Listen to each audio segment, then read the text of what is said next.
Halo semuanya, coba deh bayangin gimana jadinya kalau diskusi politik yang biasanya kaku dan muter-muter, kita peras intisarinya jadi satu panduan praktis. Nah, hari ini kita bakal ngebedah insight seru dari sesi tanya-jawab politik yang dinamis banget, terus kita ubah jadi semacam playbook kepemimpinan dan kebijakan publik. Serius deh, prinsip-prinsip ini tuh kepake banget. Mau Anda lagi mimpin BEM, lagi ngerintis bisnis, atau bahkan ngurusin tata kota, semuanya relevan. Saya super excited bahas ini karena materi kita hari ini benar-benar relate sama realitas di lapangan, bukan sekedar teori di atas kertas. So, yuk langsung kita mulai. Oke, untuk hari ini ada 5 pilar utama yang bakal kita bahas. Mulai dari gimana cara ngebangun tim yang solid, memproses jutaan aspirasi, milih pendekatan eksekusi yang pas, cara ngadepin kritik, sampai gimana kita bisa ngukur keberhasilan secara objektif. Kita masuk ke pilar yang pertama ya, membangun tim yang solid. Dan apa sih sebenarnya kriteria inti untuk sebuah kemitraan? Gini, nyari partner kerja itu kan susah-susah gampang ya. Di materi yang kita bedah, ada satu pertanyaan pemantik yang menarik banget nih. Pilih mana? Partner yang jago teori tapi nggak pernah turun ke lapangan, atau yang deket banget sama rakyat tapi ya pemahaman teorinya kurang? Coba deh, kalau Anda yang lagi ngebangun tim hari ini, apa sih kriteria utama Anda? Apakah kedekatan sama akar rumput itu sebuah skill khusus yang terpisah dari kompetensi dasar? Nah, mari kita lihat kerangka kerjanya. Ternyata kerangka ini tuh ngebongkar mitos pilihan tadi. Dekat dengan masyarakat bawah atau akar rumput, itu bukan suatu kategori ajaib yang terpisah, teman-teman. Itu justru bagian tak terpisahkan dari kriteria nomor 1, kompeten. Orang yang benar-benar kompeten itu pasti bisa komunikasi sama siapa aja, mau itu atasan, rekan sejawat, sampai warga di lapangan. Nah, selain kompeten, ada 3 syarat lagi nih. Tim Anda harus tak bermasalah, artinya punya rekam jejak hukum dan etika yang bersih. Terus harus relevan, jadi skillnya memang nyambung sama tugasnya, bukan asal masukin orang. Dan yang terakhir, punya rekam jejak prestasi yang jelas di masa lalu. Masuk akal banget kan 4 filter ini? Tapi tunggu dulu, ada satu kriteria bonus yang sifatnya mutlak kalau kita bicara soal kerja jangka panjang, yaitu loyalitas ideologis. Ini krusial banget. Partner Anda itu nggak boleh cuma loyal ke Anda secara personal, nggak bisa gitu. Mereka harus loyal pada ideologi, gagasan, atau misi besar yang lagi kalian perjuangin bareng. Kenapa? Ya karena dengan begitu, kerja keras dan visi kalian bakal terus hidup, bahkan kalau suatu saat nanti Anda udah nggak di situ lagi. Intinya, sebuah organisasi pantang banget cuma bergantung sama satu figur pemimpin doang. Lanjut ke pilar kedua. Memproses jutaan aspirasi, alias gimana cara menjembatani jarak antara warga dan pemerintah. Coba bayangin situasi ini. Gimana caranya seorang pemimpin bisa nangkep jutaan keluhan tanpa harus nunggu warganya demo dulu di jalan? Di Jakarta contohnya ada 11 juta warga dengan segudang unek-unek tiap hari. Tapi jumlah pegawai pemerintahnya cuma sekitar 200.000 orang. Wah, kebayang kan? Ini tuh mimpi buruk operasional kalau Anda maksa ngumpulin dan nyelesain komplain secara manual. Nggak mungkin kan cuma ngandelin warga datang ngantri ke kelurahan. Jelas kita butuh sebuah sistem terpusat yang masif. Nah, solusinya ada pada sistem bernama Jaki. Fun fact dari sumber kita, aplikasi ini ternyata pernah ngalahin Singapura loh sebagai aplikasi kota terbaik di Asia Tenggara. Keren kan? Terus gimana sih cara kerjanya? Pertama, pemerintah buka 7 kanal pelaporan mulai dari sosmed sampai tatap muka langsung. Kedua, semua laporan itu masuk ke satu sistem terintegrasi. Jadi ketahuan nih mana laporan yang udah beres, mana yang masih ngegantung. Tapi langkah ketiganya, ini yang menurut saya mind-blowing. Penyelesaian masalah warga ini diikat langsung sama bonus kinerja pegawai birokrasi.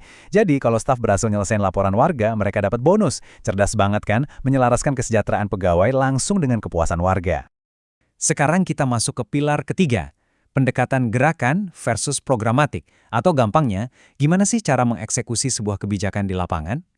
Untuk ngebedah eksekusi ini, mari kita pakai perdebatan program makan bergizi gratis sebagai contoh objektif untuk melihat 2 filosofi tata kelola. Pendekatan pertama, kita sebut programatik. Ini tuh rute birokrasi standar atau pengadaan tipe 1 dan 2. Maksudnya, pemerintah ngerjain semuanya sendiri atau ngasih tender ke perusahaan besar. Nah, pendekatan kedua adalah gerakan atau pengadaan tipe 3. Di sini, pemerintah cuma main di belakang layar. Mereka ngasih dana dan netapin standar, tapi yang benar-benar ngeksekusi di lapangan adalah masyarakat lokal atau komunitas. Pendekatan ini intinya soal membagi dan mendistribusikan kepercayaan. Dan Anda tahu nggak, dampak dari pendekatan gerakan ini ternyata luar biasa banget. Waktu ini diterapin buat program sarapan sekolah, ketimbang bayar vendor catering raksasa, dana dan standar gizinya diserahin langsung ke persatuan orang tua murid. Hasilnya, benar-benar di luar dugaan. Ibu-ibu di sana malah pada turun tangan masak sendiri buat anak-anak, dan tentunya saling ngawasin satu sama lain. Malah, jadi ada semacam kompetisi sehat antar ibu-ibu buat nyajin makanan yang paling disuka anak-anak. Hasil akhirnya, kualitas makanan itu jauh melampaui standar minimal yang ditetapin pemerintah. Ini jadi bukti nyata kalau masyarakat diberi kepercayaan, hasilnya bukan cuma hemat biaya, tapi ada sentuhan emosional dan dedikasi yang nggak bisa dibeli pakai uang. Oke, melangkah ke pilar keempat, mengelola kritik dan kepercayaan. Ini tentang gimana kita menghadapi pengawasan publik. Gini ya, di level manapun Anda memimpin, yang namanya kepercayaan itu bisa naik turun. Dan pengawasan bisa berubah jadi kritik yang pedes banget. Kalau udah kejadian, jangan panik dulu. Coba posisikan diri Anda sebagai dokter dan pakai kerangka diagnostik ini. Dari 3 pilar kepercayaan, mana yang lagi retak? Pertama, kompetensi. Jangan-jangan warga ngerasa kerjaan Anda berantakan. Atau kedua, integritas. Apa janji manis Anda ternyata nggak sesuai sama realitas? Atau yang ketiga nih, kedekatan atau intimasi. Mungkin Anda udah kerja mati-matian, tapi karena jarang turun nyapa warga, rasa connect itu hilang. Anda benar-benar harus tahu letak penyakitnya sebelum bisa ngasih resep obat yang manjur. Terus, kalau warga mulai ngeritik, coba deh ingat analogi nyetir mobil ini. Pas nyetir, kita punya kaca depan buat lihat jalan, dan spion buat lihat ke belakang. Tapi, apa 2 kaca itu ngasih kita pandangan 360 derajat yang sempurna? Ya pasti enggak kan? Selalu ada yang namanya blind spot atau titik buta di samping mobil kita. Nah, sama persis kayak di pemerintahan. Sehebat apapun data seorang pemimpin, masyarakat yang ngejalanin hidup sehari-hari itulah yang paling sering ngelihat blind spot ini. Jadi, kalau ada warga yang ngasih tahu blind spot tata kelola Anda, respons yang benar itu bukan malah marah atau defensif. Anda justru harus bilang terima kasih. Hal ini bawa kita ke satu prinsip dasar demokrasi yang krusial banget. Sering kan kita dengar pejabat ngerespons kritik dengan bilang, kalau cuma bisa ngeritik, kasih dong solusinya. Wah, sesat pikir ini harus buru-buru dilurusin.